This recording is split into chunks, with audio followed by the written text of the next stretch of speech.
कमल से जगत की उत्पत्ति का वर्णन। पुलस्त मुनि भीष्म जी से बोले कि जब योगवानों में श्रेष्ठ वह अग्नि के समान प्रकाशित सब लोकों को उत्पन्न करने वाला वह चार मुख के ब्रह्मा को भी उत्पन्न कराने वाला कमल उत्पन्न हुआ, तो बहुत योजन विस्तृत स्वर्णमय कमल में पृथ्वी के सब तेज व गुण व लक्षण सर्वत्र दिखाई दिए। उस कमल को पृथ्वी के रूप के बराबर उत्तम महर्षि लोग कहते हैं, क्योंकि वह नारायण जी से उत्पन्न हुआ था। हे राजन, जो उस पद्म की सारता है वही पृथ्वी कही जाती है। वह जो पद्म सार के मुख्य केसर हैं वे ही सब पर्वत कहे जाते हैं, अर्थात वे ही सब पर्वत हो गए, जैसे कि हिमवान, नील, सुमेरु, निषद, कैलाश, शृंगवान व गंधमादन। पुण्य पर्वत, त्रिशिखर, कांत, मंदर, उदर, पिंजर, विंध्य व अस्ताचल, ये पर्वत देवगणों के व सिद्ध लोगों के रहने के स्थान हैं, व पुण्यात्मा लोगों को सब मनोरथ देने वाले हैं। इनके बीच में जो द्वीप है उसको जम्बू द्वीप कहते हैं। जम्बू द्वीप का संस्थान जिसमें यज्ञ क्रिया हुआ करती है, उससे जो जल बहता है दिव्य अमृत के तुल्य, उसी से दिव्य तीर्थ की सैकड़ों धारा अमृत सम जल वाली सरसी व नदियां भी सब ओर को बहती हैं। वह उस पद्म के जो चारों ओर से केसर थे वे ही सब पृथ्वी पर अन्य असंख्य छोटे बड़े पर्वत हो गए। वह नराधे जो उस पद्म के बहुत से पत्र थे वे सब दुर्गम पर्वतों के प्रांतों में म्लेच्छ देश हो गए। वह जो उस कमल के नीचे के पत्र थे वे दैत्यों के, असुरों के व नागों के बसने के स्थान हो गए। उन दैत्यादिकों के स्थानों के व पृथ्वी के मध्य में जो स्थान है वह रसातल कहलाता है। जो महापाप कर्म करने वाले मनुष्य होते हैं वे उन्हीं में डूबते रहते हैं। वह जो कुछ उस कमल के चारों ओर सजल रसीला भाग था वही चारों दिशाओं के चार महासागर हो गए। इस रीत से नारायण के अंश से उत्पन्न उस पद्म से ही सब पृथ्वी उत्पन्न हुई। इस पृथ्वी का एक पुष्करणी भी नाम है। वैसी कारण से पुण्य परम यज्ञों में याज्ञिक परम निश्चय लोग वेदों के दृष्टांतों से कमलाकार विचित्र बनाते हैं। इस प्रकार श्री भगवान की बनाई हुई संसार को धारण करने वाली पृथ्वी है। वह पर्वतों, नदियों व सब हृदयों की रचना जाननी चाहिए। इस प्रकार उस पद्म ही से सब पृथ्वी के अवयव निर्माण करके उसी पद्म से सूर्य समान प्रकाशित वरुण से भी अमित द्युति वाले ब्रह्मा जी को उत्पन्न किया। वे प्रथम सृष्टि करने के लिए धीरे धीरे तप करने लगे, क्योंकि बिना तपोबल सृष्टि नहीं बन सकती थी। सो उनके तप में मधु नाम महाअसुर विघ्नकारी उत्पन्न हो गया।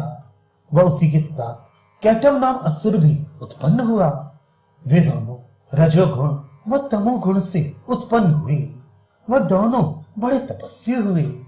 वह उन महाबलों ने सब जगत को एकाणव देखा। वे दोनों दिव्य रक्त तो वस्त्र धारण किए थे। वह उनके श्वेत बड़े उग्र दांत थे। रीढ़ दोनों अति ऊंचे धारण किए थे।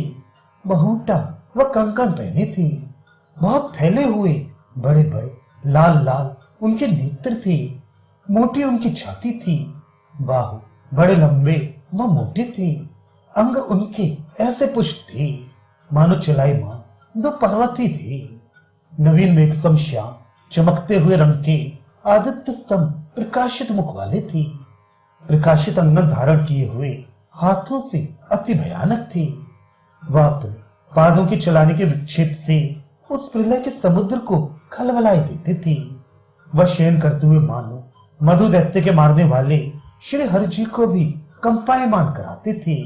ऐसे वे दोनों विचर रहे थे कि इतने में चार मुख के ब्रह्मा जी को उस पद्म के ऊपर बैठे हुए तप करते योगियों में श्रेष्ठ रूप देखा, जो कि नारायण की आज्ञा से तप करके संपूर्ण प्रजा को बनाना चाहती थी।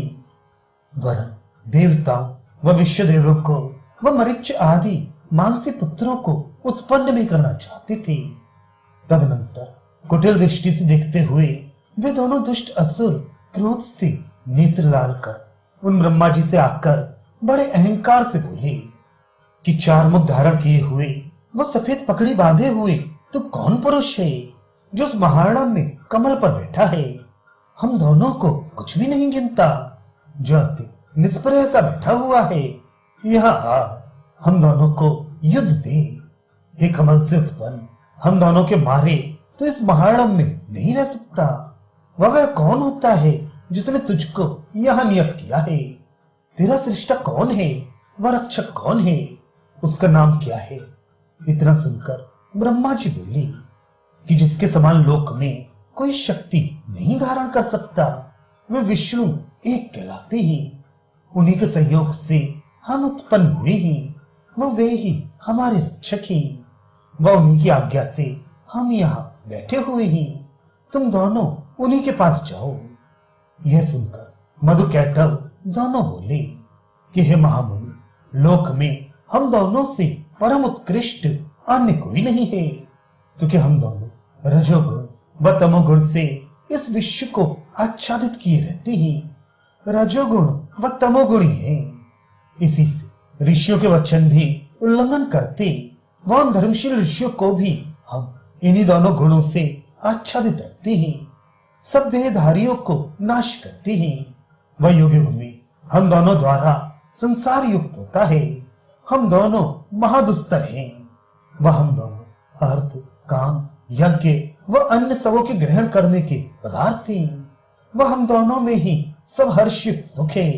वह कीर्ति श्री भी हम ही दोनों में है। वह जो कुछ जहां कहीं देखते हो वह हम दोनों में ही जानो। हमसे पृथक अन्य कुछ नहीं है। यह सुनकर ब्रह्मा जी बोले कि हमने पूर्व समय में तुम दोनों को अनभ्यास से जीते हुए देखा। इसी से सत्वगुण का आश्रय किया, क्योंकि जो इस पुष्कर से उत्पन्न होता है वह सब सत्वगुण में होता है। वह जो रजोगुण तमोगुणों को उत्पन्न करता है उससे इस विश्व की उत्पत्ति होती है। वह उसी में सात्विक, राजस, तामस सब प्राणी उत्पन्न होते हैं। वह वही देव तुम्हारा नाश करेगा। वह सोता है। अभी बहुत योजन तक उसके भुजा फैले हैं। वो उसी से हम हैं, जो कि एक योजन भर में विस्तृत है। उसका नारायण नाम है। वह उसी में अपनी माया से हमारा ब्रह्मा नाम धराया है। यह सुनकर उन दोनों ने अपने बाहुओं से ब्रह्मा के दोनों हाथ पकड़कर खींचा, जैसे कि धीवर लोग मछलियों को पकड़कर खींचते हैं। फिर ब्रह्मा तो किसी प्रकार से उनसे छूट गए। वे दोनों देवदेव सनातन पद्मनाभ ऋषिकेश जी के समीप जाकर प्रणाम करके उनसे बोले कि हे विश्वजननी, तुम सब विश्व के जीवन हो। हम लोग एक तुम ही को पुरुषोत्तम समझते हैं। वह हम दोनों की बुद्धियों के कारण तुम ही हो। हम लोगों को तुम्हारा दर्शन ब्रह्मा की कृपा से हुआ। इससे अब तुम्हारे चारों ओर देखना चाहते हैं, क्योंकि तुम्हारे दर्शन सफल हैं।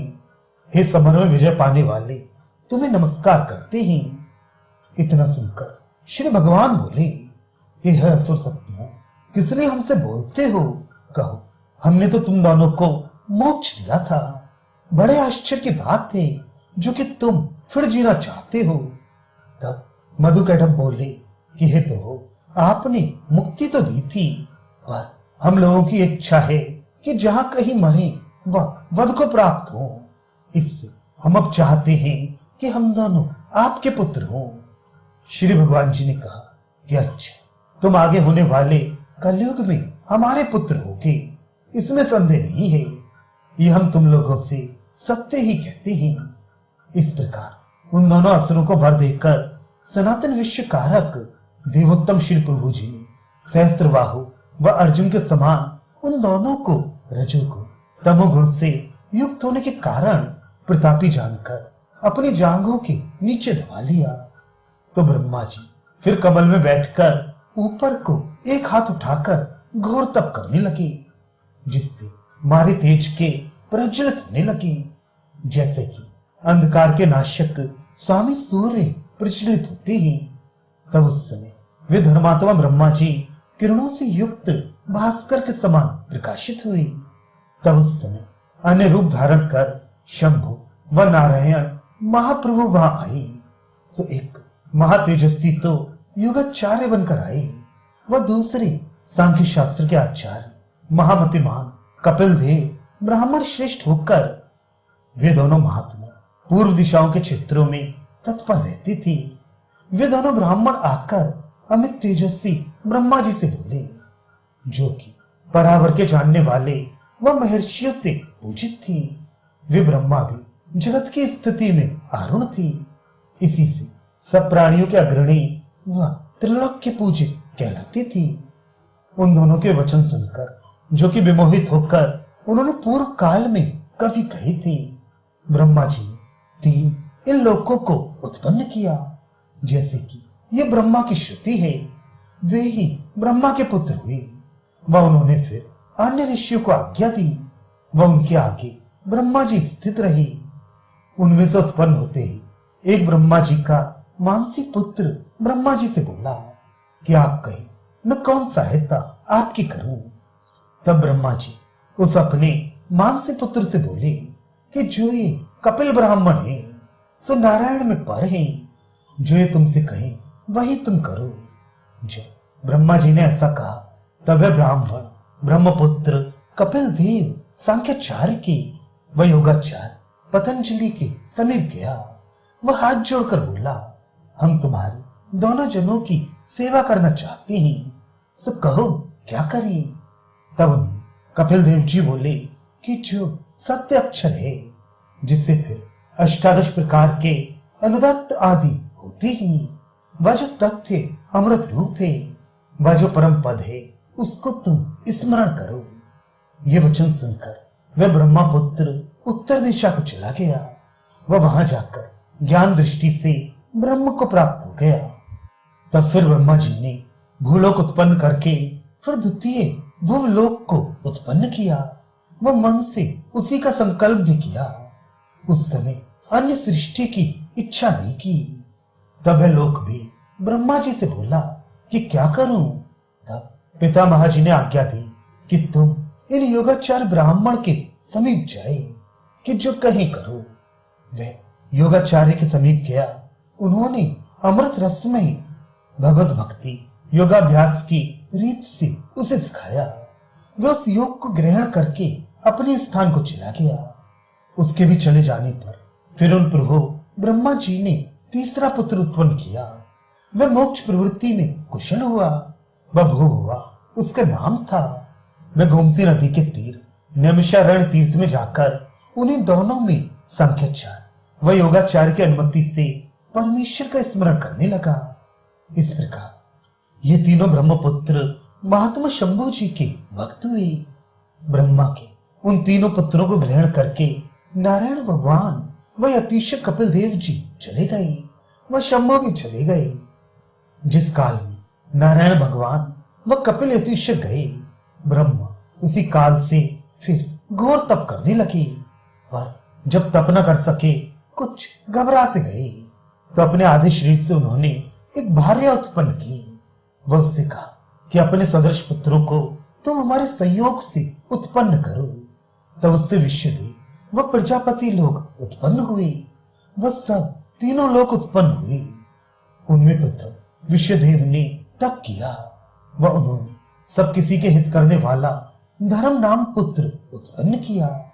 फिर ब्रह्मा जी ने दक्ष, मरीच, अत्रि, पुलस्त्य, पुलह, कृतु, वशिष्ठ, गौतम, भृगु, अंगिरा इन पुत्रों को उत्पन्न किया। तीन प्रथम के व 10। ये इस प्रकार ब्रह्मा जी के 13 पुत्र हुए, जो कि अपने कृत्य में अति अद्भुत महर्षि हुए। इन्हीं 13 से महर्षियों के वंशों का प्रारंभ हुआ।